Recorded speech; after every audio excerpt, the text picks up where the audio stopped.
નમસ્કાર મિત્રો, સ્વાગત છે તમારું એસવાય સ્ટડી સ્ટુડિયોમાં. આજે આપણે જનરલ નોલેજના 5 ખૂબ મહત્વના પ્રશ્નો જોઈશું. દરેક પ્રશ્નનો સાચો જવાબ અને તેની સાથે સાથે વધારાની માહિતી પણ જોઈશું. તો મિત્રો, સમય બગાડ્યા વગર શરૂ કરીએ આજનો પ્રશ્ન. એ પહેલા ચેનલને સબસ્ક્રાઇબ કરી દો અને હા, બેલ આઇકન ઓન કરવાનું ભૂલશો નહીં.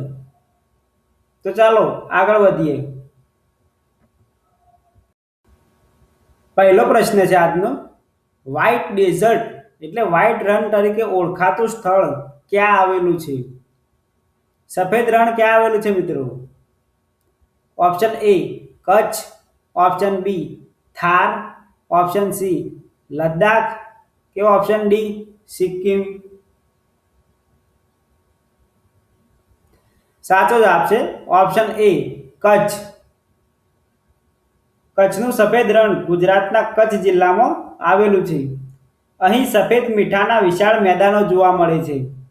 કચ્છનું રણ ખાસ કરીને રણોત્સવ માટે ખૂબ પ્રસિદ્ધ છે. દર વર્ષે મોટી સંખ્યામાં પ્રવાસીઓ અહીં મુલાકાત લેવા આવે છે. આગળનો પ્રશ્ન છે. ભારતનું સ્પેસ સેન્ટર એટલે ઈસરોનું મુખ્ય મથક ક્યાં આવેલું છે? Option A Mumbai, option B Bangalore, option C Chennai કે ઓપ્શન ડી અમદાવાદ. સાચો જવાબ છે ઓપ્શન બી બેંગલુરુ. ઈસરોનું પૂરું નામ ઇન્ડિયન સ્પેસ રિસર્ચ ઓર્ગેનાઇઝેશન એટલે કે ભારતીય અવકાશ સંશોધન સંસ્થા છે. તેનું મુખ્ય મથક બેંગલુરુ કર્ણાટકમાં આવેલું છે. ઈસરોની સ્થાપના 1969માં થઈ હતી.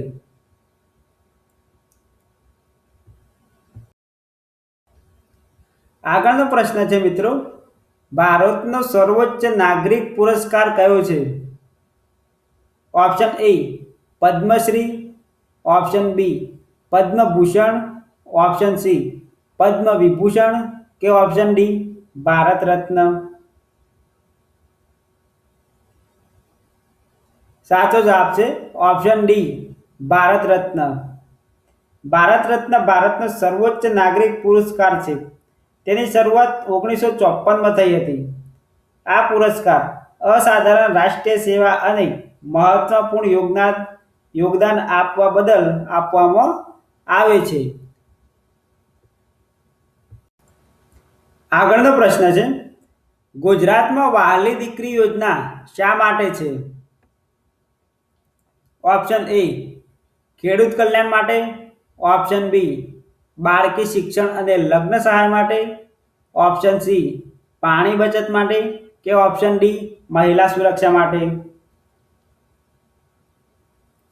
સાચો જવાબ છે મિત્રો ઓપ્શન બી બાળકી શિક્ષણ અને લગ્ન સહાય માટે. વહાલી દીકરી યોજના ગુજરાત સરકારની દીકરીઓના કલ્યાણ માટેની યોજના છે.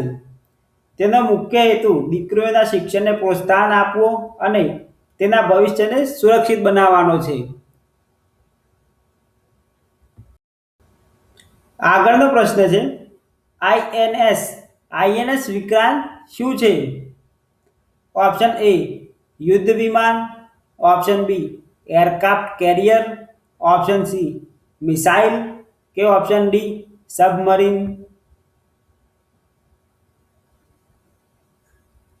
સાચો જવાબ છે ઓપ્શન બી એરક્રાફ્ટ કેરિયર.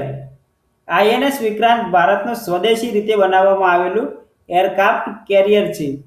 તે ભારતીય નૌકાદળ માટે ખૂબ જ મહત્વપૂર્ણ યુદ્ધ જહાજ છે. વિક્રાંત નામનો અર્થ પરાક્રમી અથવા બહાદુર એવો થાય છે.